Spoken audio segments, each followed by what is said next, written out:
Hey Phantomaniacs, welcome to the newest unboxing here on the Needless Things YouTube channel, a video that has been epically frustrating to try and execute. I was going to go live on YouTube, and I have done this before. I don't do things in portrait, I do everything in landscape, and it would not let me go live in landscape. I tried twice and ended up shutting it down. I don't know what's going on. Like I said, I've done it before. So there's some new setting or something I got to figure out. So now I'm just going to record the video and put it up as soon as I'm done. The reason I am doing this impromptu video, you guys know 11 a.m. Eastern is typically when videos go up here on the channel. This one's a little later in the day. I went for my walk this morning. I stopped by Target on the way home, as I often do, and they had this brand new Hulk Hogan figure, part of their SummerSlam series. And I looked at it, and I said, holy cow, look at that camouflage. That pattern looks great. Why is the camo on this Hulk Hogan wrestling figure better than the camo on any of the G.I. Joe classified figures that I can think of right now? So, of course, being the way that I am, I was like, well, I got to make a video about this. And we're going to compare. I have... First, we're going to unbox this Hogan and take a look at it. And I'll tell you the truth, I have no frame of reference for this Hogan. So this is the two biggest forces in WWE prepared for combat when the Hulkster teamed up with Ultimate Warrior at SummerSlam 1991. I don't know if I've ever even seen SummerSlam 1991. I do not remember. So this would have been, I guess, when Slaughter was the evil Iraqi champion. Is that right? Which I actually do have those figures just because it's Sergeant Slaughter, and then they made Adnan or whatever to go with him. Or I think that was a different character. I wasn't watching WWF at the time, but I just wanted to buy that Slaughter because I buy any Sergeant Slaughter that I can easily get. But anyway, I wouldn't have bought this Hogan, but that camo, look at that. So we're gonna do a little. I'm gonna open this guy up, see how good a Hogan figure it is. And then I'm going to compare it to the Joe classified figures. Now, I've only grabbed green and brown camo Joe figures because that's really the only fair comparison. So I don't have, like, Retro Gung Ho over here or any of the Tiger Force. Well, I do have one Tiger Force. But anyway, oh my gosh, the cardboard on Mattel's boxes has gotten so cheap and trashy. Rarely do I feel genuinely bad for mint on card collectors. I feel genuinely bad for mint on card collectors because I don't know how you guys are getting good samples of figures anymore, because this is just trash. All right. Now you'll notice we've got some arms and some hands in here that do not match Mr. Balea. That is because there is a Mr. Perfect Build-A-Figure included in this series. And look, I'll tell you this right now, too. This Hogan, obviously, this is a wild, different version of Hogan. Very toyetic, very interesting to look at. But even if I had wanted this Hogan, I would have waited for the Christmas sale or Black Friday sale at Ringside Collectibles and gotten him for like $5, which I may do with the rest of this wave just so I can build that Mr. Perfect, because I would like to have that. But right now with wrestling figures, there's some that are must-haves for me. I ordered the new Usos Bloodline 2-pack from Ringside Collectibles, but with as much stuff as is coming out, wrestling is having to sort of go to the back burner unless it can be directly related to G.I. Joe. So yeah, there's a lot of wrestling figures that are going to be, well, if I can get them on the cheap at Ringside during one of their sales, I'll get them. If not, then I'm just not going to have that one. So let's put his accessories out of the way here. We've got the crazy Hulk Hogan face that I love. This is my favorite Hulk Hogan portrait that they've ever done. He looks absolutely... This is a family-friendly channel, so I'm not going to say what he looks like, but we'll just use my friend Belligerent Monkey's terminology. He looks like he doesn't sleep much. he likes to not sleep, if you're picking up what I'm putting down. He may use certain things to help him not sleep or that prevent him from sleeping, if you get what I'm saying, brother. The tan on this figure is incredible. This is the Hulk Hogan hot dog tan. I mean, look at that. That is something to behold. I am very impressed with the tan. This is a great figure. Mattel's Elites are great wrestling figures. As a matter of fact, I'm going to be honest and say in a few cases, I really like the Ultimates, like this Ultimate Asuka that they announced at San Diego Comic-Con. I'm pretty excited about. There are a few instances where I do think the Ultimates are great, but in general, I would rather them just release characters as Elites. So this camo deck, well, first of all, his vest is really cool. It's just like a really, really soft plastic. It moves really nicely. It comes off easily. It has a fantastic sculpt. Like, this vest could go on one of your classified Joes if you wanted it to. Pockets look great. Got a little bit of paint on all the buttons. Great looking vest. I'm actually very impressed with this piece. Not that that's unusual. I mean, Mattel in general does a nice job with this stuff. But this is what we're here for. Look at those camouflage pants. There are 4 colors of camo in this Tampo. Look at all the paint hits on there. There's green, there's sort of a grayish tan, there's a dark, there's a brownish, and then there's a black. 4 color camo. Looks fantastic. This is some of the best camouflage I've seen on a mainline retail figure. He does have the belt. He's got the belt buckle painted on there, which is a nice touch. He's got the big tall boots, so he'll fit in with the classified Joes.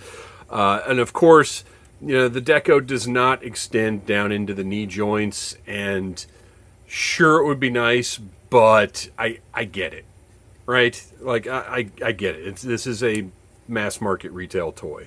You can't expect something like that. He does have a cut joint waist. Not, I hate that. I wish they would improve that.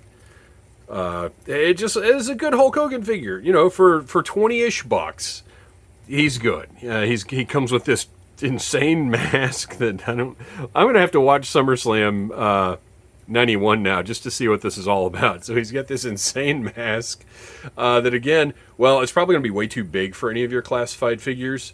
But you could alter that if you wanted to and have a little combat mask. I mean, it kind of looks like an airsoft mask, but whatever.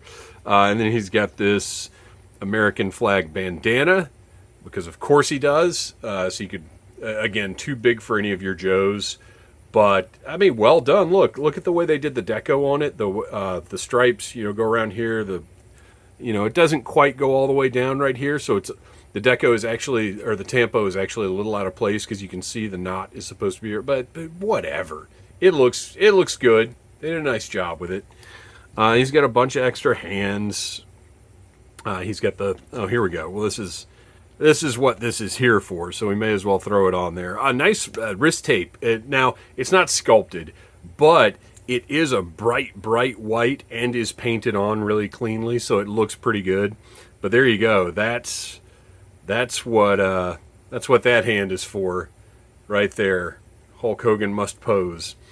It's a good Hogan. Is it necessary? Probably not. I don't know anybody who has ever said to me SummerSlam 1991 is their favorite pay-per-view. But there you go. So there's our Hogan. I'm digging it. I don't feel dumb for having spent the money on it because I'm getting some content, brother. But also, it is a good figure. It's well done for what it is representing. There's also a Zeus, a Dolph Ziggler, and a main event Jey Uso. And I'll tell you what, the Usos, greatest tag team of all time, I almost bought that Jey, even though I have the Bloodline ones on order from Ringside that should be coming any day now. And I probably will review those. Very tempted by that Jey. They had him. The only one they were missing was Ziggler, which I thought was kind of weird. Because he's not, I love Mr. Ziggles, but he's not exactly a top guy. So now, let's compare this excellent camouflage to some of our G.I. Joes. What we are looking at here is variety of color and contrast.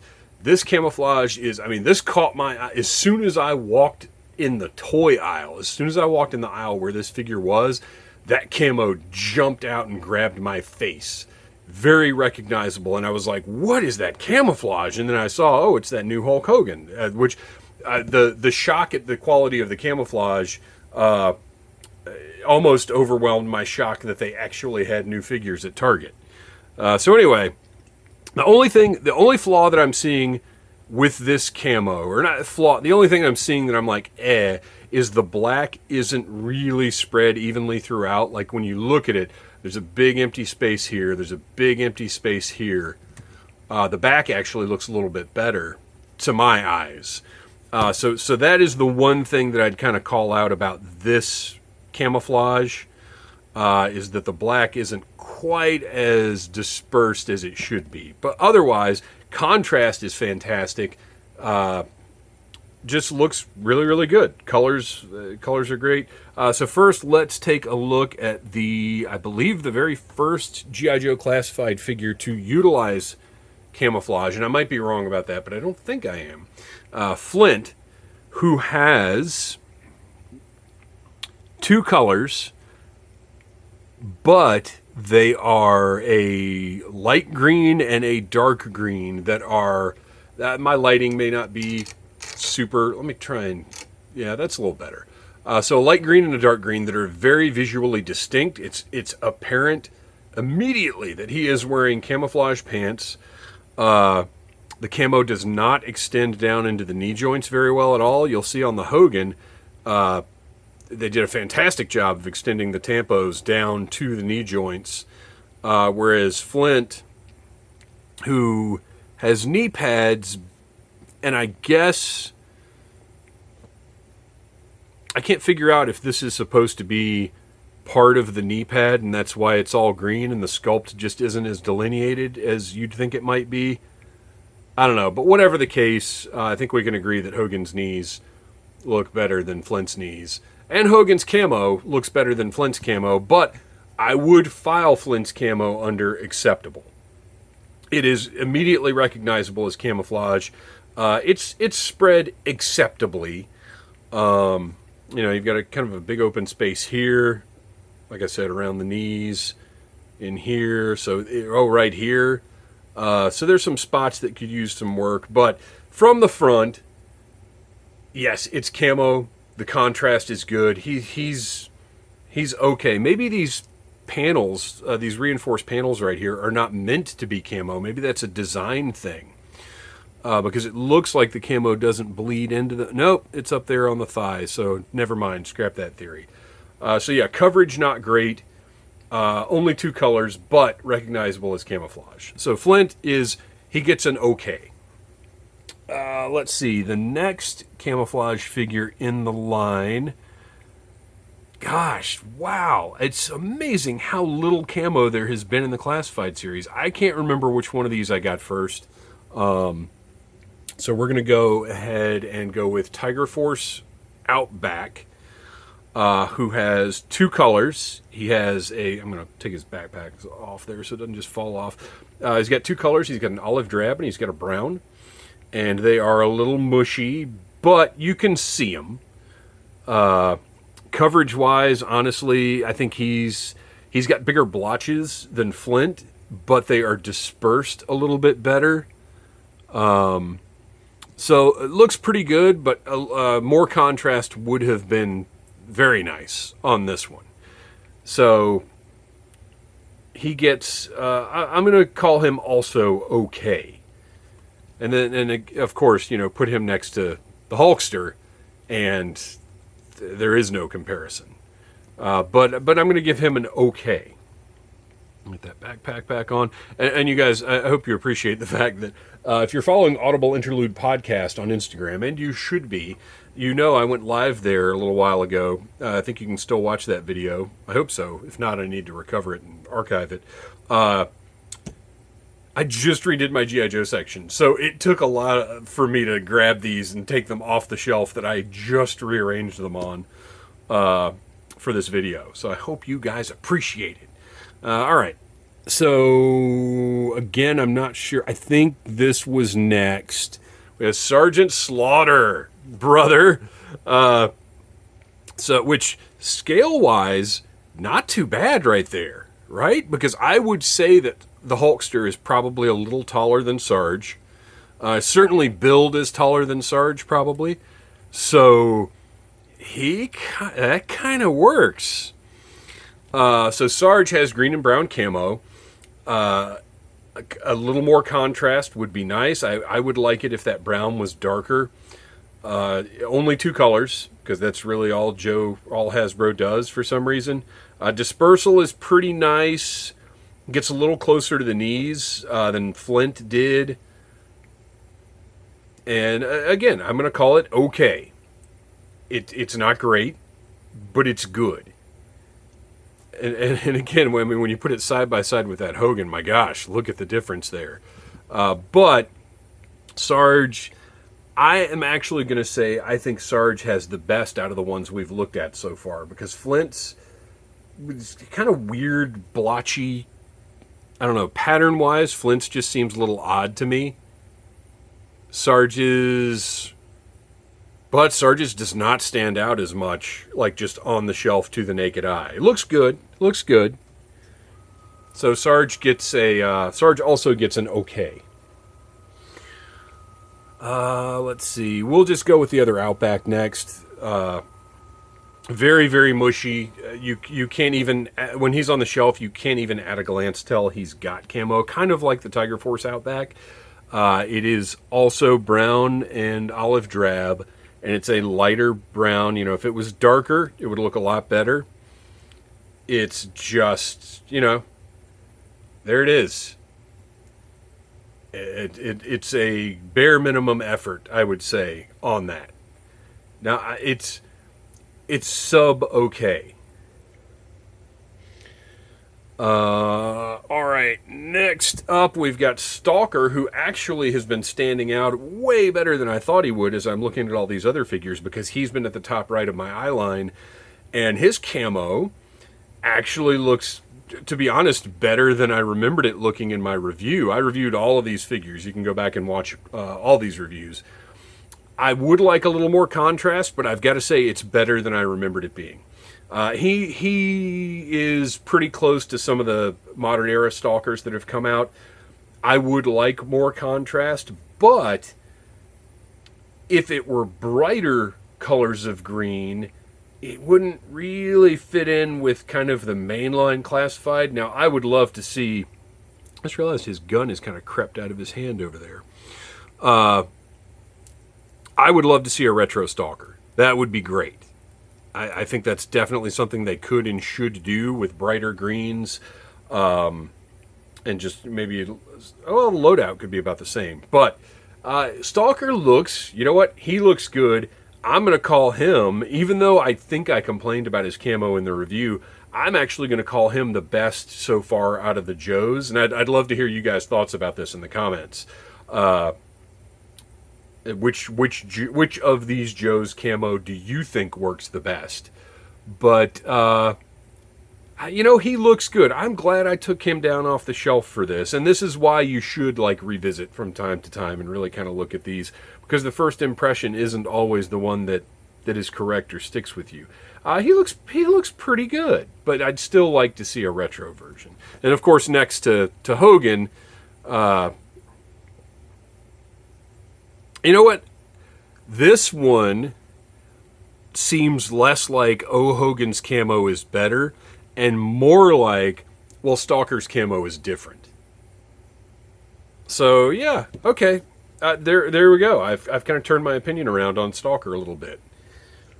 And then finally, the last Joe we have to compare, because like I said, I'm not doing the brighter colors, I'm just sticking with the greens and browns, is Lieutenant Falcon. Who yes, has the rampart head, because I could not stand to look at that horrendous Falcon portrait. Falcon overall, I think one of the least impressive figures from Classified, and not from a sculptor design standpoint, but from an execution standpoint.